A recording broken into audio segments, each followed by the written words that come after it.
जय श्री कृष्ण दोस्तों। माँ कितना छोटा सा शब्द है। ठीक से देखो तो पूरा संसार इसी शब्द में समाया है। माँ जो अपने संतान के लिए हर संभव प्रयास करती है, जो अपने संतान के लिए सब कुछ करने के लिए सज रहती है। माँ जिसका सबसे बड़ा गुण निश्चलता है। मन में ना कोई पूर्वाग्रह, ना भेदभाव, ना कोई छल कपट। माँ जो इतनी भोली होती है, संतान भले ही झूठा रो दे, माँ को लगता है कदाचित सच में भूख लगी होगी। माँ चाहे जन्म देने वाली हो या पालने वाली, स्वर्ग हमें माँ के चरणों में ही मिलता है। सहनशीलता माँ का सबसे बड़ा दूसरा गुण है। धरती से सहनशील और कोई नहीं है। उस पर हल चलाने के पश्चात भी वह फसल देती है। माँ भी धरती के समान ही सहनशील होती है।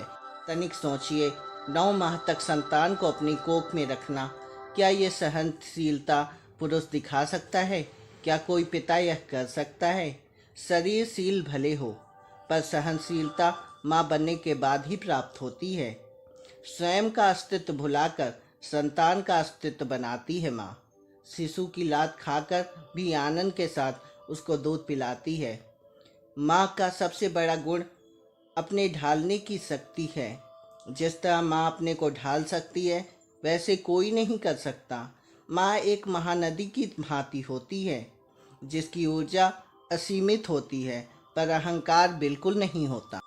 जिस प्रकार एक नदी ढलान के अनुरूप अपने को ढाल लेती है, उसी तरह माँ भी संतान के अनुरूप अपने को ढाल लेती है।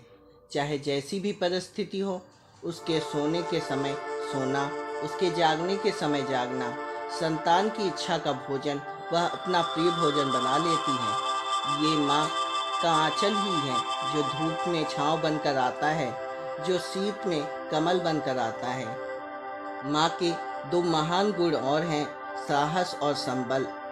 साहस इतना कि वह अपने संतान के लिए कुछ भी कर सकती है, और संबल इतना कि वह अपने संतान को कभी टूटने नहीं देती। तनिक सोचिए, जब आपको चोट लगती है तो आपके मुख से माँ नाम ही क्यों निकलता है? जब आपका कोई कार्य अधिक ऊर्जा की आवश्यकता होती है तो आपके मुख से माँ की शपथ ही क्यों निकलती है? क्योंकि माँ ही है जो हमें साहस भी देती है, और माँ ही है जो हमें सहारा भी देती है, और माँ ही है जो हमें उंगली पकड़कर चलना भी सिखाती है। माँ ही ये जानती है कि कैसे कान पकड़कर सही राह पर लाना है। कभी आपने सुना है कि कोई हिरनी सिंह से लड़ जाए? पर यह होता है जब कोई शावक खतरे में हो। माँ ऐसी ही होती है। इतना कोमल होने पर भी सबसे कठोर अपने बच्चे के लिए बन जाती है। करुणा वो भाव है जिससे सारे भाव पैदा होते हैं, और करुणा का भाव भी माँ से ही पैदा होता है।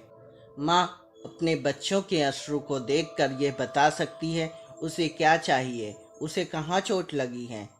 पर आजकल के युग में बच्चों को थोड़ी सी सफलता मिल जाती है तो वह अपनी माँ बाप का त्याग कर देते हैं, उनका उपहास करते हैं। ये पाप आप सब कभी ना करें, क्योंकि माँ वो करना है जिसके जाने के बाद आप जीवन अवश्य जिएंगे, पर जी नहीं पाएंगे। यदि आपने माँ को खो दिया तो आप सब कुछ खो देंगे।